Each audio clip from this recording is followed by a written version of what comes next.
welcome to my channel. Today we will study the third part of drug evaluation. In this part we will study the vein islet number, vein termination number and further quantitative microscopy. First, what are vein islets? Vein islets क्या होते हैं? जब एक leaf के ऊपर green surface के ऊपर कुछ लाइंस दिख रही हैं उन्हीं को हम क्या बोलते हैं? Vein islets. Next is vein islet and vein termination number. ये जो व्यू है that is the microscopic view. इसको जब हम किसी लीफ को ट्रांसफर सेक्शन काटते हैं तो उसको माइक्रोस्कोप के अंदर देखते हैं तो इस वजह से वो मैग्निफिकेशन में दिखाई देता है. ये इसमें ये वाली जो है दीज आर वेन आइलेट्स और जो इसके बीच में पॉइंट्स दिख रहे हैं these are vein termination.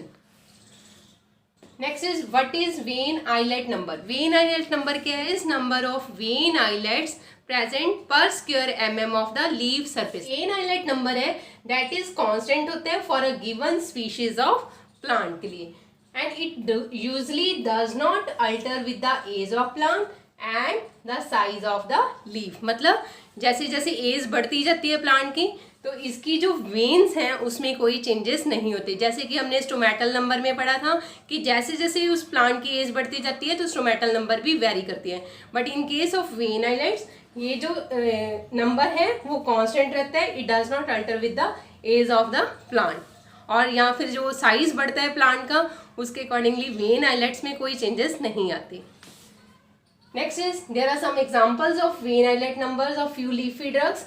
That is Digitalis purpurea के अंदर वेन आइलेट नंबर होता है 0 to 5.5 एंड डिजिटलिस थैप्सस के अंदर 8.5 to 16 एंड कैसिया एंगुस्टिफोलिया के अंदर 19 to 23. Next is when termination number. देखिए ये आपको यहाँ पे कुछ वेन्स दिख रही हैं. ये क्या है? हमारी वेन आइलेट्स. और जो अंदर दिख रही हैं दीज आर वेन टर्मिनेशन. तो इसको हम कैसे कैलकुलेट करते हैं? Vein islets vein termination number क्या है? It is the number of vein termination per square mm of the leaf surface. ये सेम है जैसे हमने वेन आइलेट नंबर में बोला था. It is the number of vein islet termination per square mm of the leaf surface. कहाँ पे देखते हैं? मिडवे बिटवीन द ये mid rib of the leaf and its margin. मतलब मिड रिब और मार्जिन के बीच का जो पार्ट है उसके अंदर हम वेन टर्मिनेशन को कैलकुलेट करते हैं. Next is palisade ratio. Palisade ratio क्या होती है? It is the average number of palisade cells beneath one epidermal cell. देखिए ये एक धतूरा की माइक्रोस्कोपी है. इसके अंदर हमें यहाँ पे ये होती है इसकी अपर एपिडर्मिस. ये क्या है? Lower epidermis. जो अपर एपिडर्मिस में सबसे फर्स्ट पार्ट क्या है? These are epidermal cell. वो एपिडर्मल सेल्स के नीचे क्या होते हैं? पैलिसेड सेल्स जो कि इलोंगेटेड होते हैं, वर्टिकली इलोंगेटेड होते हैं. ठीक है. तो इस कैलकुलेशन में हम कैसे करते हैं? It is the average number of palisade cells beneath one epidermal cell. मतलब एक एपिडर्मल सेल के नीचे कितने पैलिसेड सेल्स हैं उनको हम कैलकुलेट करते हैं. And using 4 continuous epidermal cell. इसी तरह हर मतलब एक एपिडर्मल सेल के नीचे कितने पैलिसेड सेल्स हैं, फिर दूसरे के नीचे, तीसरे के नीचे और चौथे के नीचे. इस तरह हम 4 एपिडर्मल सेल के नीचे पैलिसेड सेल्स को काउंट करके फिर उनकी एवरेज निकालते हैं. There are some examples of palisade ratio of some leafy drugs. That is Atropa belladonna के अंदर जो पैलिसेड रेशियो है दैट इज 6 to 10 है. इसी तरह धतूरा स्ट्रामोनियम के अंदर 4 to 7 है एंड डिजिटलिस पर्प्यूरिया में 3.7 to 4.2 है. तो ये जो क्वांटिटेटिव माइक्रोस्कोपी है इसको हम कहाँ यूज़ कर सकते हैं? जब हमारे फिजिकल मेथड, केमिकल मेथड के थ्रू जो हमें एक्यूरेट मेजर ऑफ क्वालिटी का हम उन टेस्ट के थ्रू नहीं कर पा रहे उस केस में हम क्वांटिटेटिव माइक्रोस्कोपी को यूज़ करते हैं. इसको मेनली हम पाउडर ड्रग्स के लिए यूज़ करते हैं. दूसरी चीज़ क्या है? कौन सी पाउडर ड्रग के लिए हम इसको यूज़ कर सकते हैं? First, well defined particles which may be counted. For example starch grains हैं, पॉलन ग्रेन्स हैं जिनको हम इजीली काउंट कर सकते हैं. तो उस केस में हम क्वांटिटेटिव माइक्रोस्कोपी को यूज़ करते हैं. Next is single layer cells और the tissue the area of which may be traced under suitable magnification and actual area can be calculated. मतलब वो सिंगल लेयर सेल या टिश्यू जिनका हम एरिया मेज़र कर सकते हैं। जब हम उनको माइक्रोस्कोप के अंडर देखते हैं तो उसके एरिया को हम इजीली मेज़र कर सकते हैं। थर्ड पॉइंट क्या है? The object of uniform thickness the length of which can be measured under suitable magnification and further हम उसका एरिया भी कैलकुलेट कर सकते हैं। मतलब हम इनको किस किस के लिए यूज़ कर रहे हैं? एक तो जो पार्टिकल्स जिनको हम काउंट कर सकते हैं, दूसरा सिंगल लेयर सेल या टिश्यू जिनके एरिया को हम मेजर कर सकते हैं, एंड थर्ड वो ऑब्जेक्ट्स जिनकी थिकनेस यूनिफॉर्म है और जिनके एरिया को हम इजीली कैलकुलेट कर सकते हैं। नेक्स्ट इज, यहाँ पे हमने एक एग्जांपल ली है जिंजर की, जिसकी हमने परसेंटेज प्योरिटी को कैलकुलेट किया है by using lycopodium spore method. इसके लिए क्या किया जाता है कि हमने मान लो 100 मिलीग्राम हमने जिंजर लिया, तो उसके अंदर 50 मिलीग्राम हम लाइकोपोडियम स्पोर्स को मिक्स कर देते हैं और उसको फर्दर एक suspending agent that is corn oil use करके उन दोनों की एक सस्पेंशन बना ली जाती है। उस सस्पेंशन को वॉश किया जाता है फिर से विद द कॉर्न ऑयल, फिर उसमें से 4 ml अलग कर लिया जाता है, जिसकी एक ड्रॉप हम स्लाइड के ऊपर डाल के उसको माइक्रोस्कोप के अंदर ऑब्जर्व करते हैं। तो जब हम माइक्रोस्कोप के अंदर देखते हैं तो हम क्या करते हैं, कैमरा लूसिडा यूज़ करके साइड बाय साइड हम एक ग्राफ पेपर यूज़ कर लेते हैं, उसमें 25 फीड्स को ड्रॉ किया जाता है।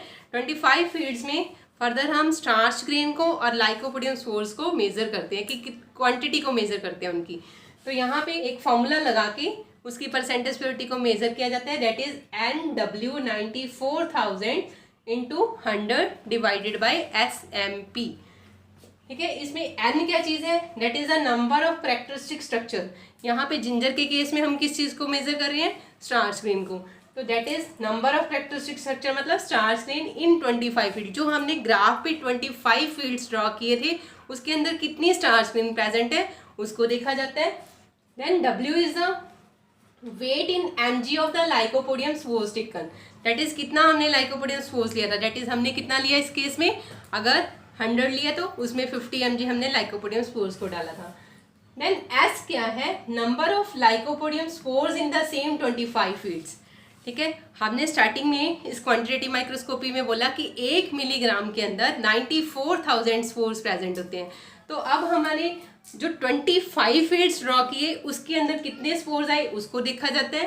देन M क्या है? Weight in mg of the sample calculated on the basis of sample dried at 105 degree Celsius. मतलब हम पाउडर को सबसे पहले हॉट एयर ओवन में 105 डिग्री सेल्सियस पे ड्राई करते हैं, उस पाउडर को यूज़ किया जाता है। तो इन दिस केस हमने यहाँ पे 100 mg यूज़ किया था, तो पाउडर का वेट है 100 mg, लाइकोपोडियम स्पोर्स जो लिए हमने 50 mg लिए।